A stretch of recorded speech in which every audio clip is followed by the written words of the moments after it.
आज हम लोग भगवद गीता के 7वें अध्याय के 14 नंबर श्लोक की चर्चा करेंगे। देखते हैं कि इसमें भगवान क्या बता रहे हैं। यह बहुत ही महत्वपूर्ण श्लोक है। इसको आप सुनेंगे, समझेंगे, आपका जो अंदर अज्ञान का जो पर्दा पड़ा हुआ है, उसमें थोड़ा-सा आपको जो है दूर करने में मदद मिलेगी। बहुत ही अच्छा श्लोक है ये। श्लोक इस प्रकार है, क्योंकि यह अलौकिक अर्थात अति अद्भुत त्रिगुणमयी मेरी माया बड़ी दुस्तर है, परंतु जो पुरुष केवल मुझको ही निरंतर भजते हैं, वे इस माया को उल्लंघन कर जाते हैं अर्थात संसार से तर जाते हैं। भगवान अपने माया को अलौकिक बता रहे हैं, दिव्य है। संसार के प्राणी इसको नहीं देख सकते, नहीं समझ सकते हैं और माया को सत्य समझते हैं। माया को अंग्रेजी में इल्यूजन बोलते हैं, भ्रम बोलते हैं, कि जो वास्तव में दिखाई दे रहा लेकिन वास्तव में है नहीं, कल्पना मात्र है जिसका कोई अस्तित्व नहीं है, प्रतीति मात्र है। जैसे आप देखिए, सोने का बताते हैं, सोने में तरह तरह के आभूषण दिखाई देते हैं, लेकिन वो आभूषण है, सोना नहीं, केवल आभूषण दिखाई देता है। सोना जो तत्व दृष्टि से विराजमान है, उस पर ध्यान नहीं जाता है। तरह तरह के मिट्टी के बर्तन हैं तो बर्तन दिखाई देते हैं। इसी प्रकार जो सारा संसार 5 तत्व से बना हुआ है, ये 5 तत्व नहीं दिखाई देता है। ये सत्य संसार दिखाई देता है। इसको सत्य मान करके इसके पीछे हम भाग रहे हैं, दौड़ रहे हैं। रैट रेस लगी हुई है, चूहे की दौड़, सब भाग रहे हैं। और चूहा कितना भी अनाज इकट्ठा कर लेगा तो मोटा चूहा हो जाएगा। एक नॉर्मल चूहा रहेगा, पतला चूहा, एक मीडियम चूहा, एक मोटा चूहा रहेगा, चूहाई। तो मनुष्य संसार में कितना ही दौड़ लगा ले, और रहेगा मनुष्य ही। और एक समय जो है वो जब बूढ़ा हो जाता है और जब शरीर छूटता है तो सब कुछ छूट जाता है। संतों ने इस संसार की तुलना मृग तृष्णा के जल से की है। जैसे रेगिस्तान में दूर से दिखाई देता है कि बालू जो होता है धूप में जल है, और हिरन जो है अपनी प्यास बुझाने के लिए जाता है कि अब पानी मिलेगा, अब पानी मिलेगा, अब पानी मिलेगा, और अपने प्यास बुझाने की आस में झूला इसके पानी में मर जाता है। ऐसे संसार के प्राणी जो है सोचते संसार अब सुख मिलेगा, अब सुख मिलेगा, अब सुख मिलेगा, और इन सुखों के पीछे भागते रहते हैं और सुख नहीं मिलता। अंत में उनका जो है जीवन नष्ट हो जाता है। तो भगवान अगर कह रहे माया है तो आप इसको माया मान लीजिए। आप हिंदू धर्म को मानने वाले हैं, आप गीता को मानते हैं, सनातन धर्म को मानते हैं, लेकिन जो इसमें ज्ञान समझाएगा कि संसार माया है, लेकिन फिर भी सत्य समझ करके और सत्य की तरह इसको व्यवहार कर रहे हैं। ये संसार सपना है, रामचरितमानस में आया है।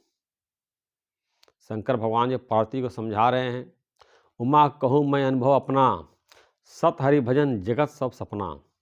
शंकर भगवान पार्वती को समझा रहे हैं कि परमात्मा के भजन के अलावा सारा संसार सपना है। अब ये कि शंकर भगवान की बात आप लोग नहीं मान रहे हैं, रामचरितमानस की बात नहीं मानते हैं, भगवान कृष्ण की बात नहीं मानते हैं। संसार में कोई चीज़ नुकसान हो जाता है, दुखी हो जाते हैं, और ज़्यादा नुकसान है तो कई लोग सोचते हैं कि मेरे जीवन में कुछ बचा ही नहीं है, अपनी जान देने की बात तक सोचने लगते हैं। बल्कि ये सब झूठा है। ये संसार खेल है, माया है, इसको एंजॉय करें। एंजॉय करने के लिए एक दिन छूट जाएगा, और सत्य तो आपका स्वरूप है, उसको जानने का प्रयास कीजिए। ये माया एक दिन छूटनी है। सबसे बड़ी अहो माया शरीर है, शरीर ही माया है। जब लग देखी तब लग माया।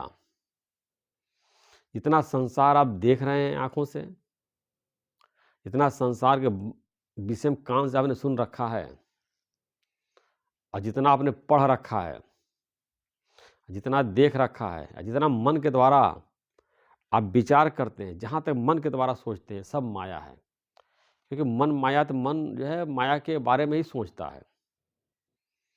यहाँ तक कि तीनों लोक माया है। जो 3 लोक बताया गया है, पाताल लोक, ये मृत्यु लोक, एक स्वर्ग लोक जो है, ये भी माया है, नष्ट रहने वाला नहीं, सब परिवर्तन होने वाला है। केवल आत्मा और परमात्मा ही सत्य है। तो भगवान बता रहे हैं कि मनुष्य जो 3 गुणों के द्वारा ही मोहित हो रहा है।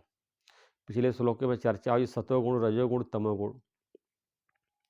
जो व्यक्ति का एक गुण है, कोई तमोगुणी व्यक्ति है, कोई सतोगुणी, कोई रजोगुणी है, उस जो उसका गुण या स्वभाव उसके अनुसार ही वो कार्य कर रहा है, स्वभाव से नहीं जा सकता है।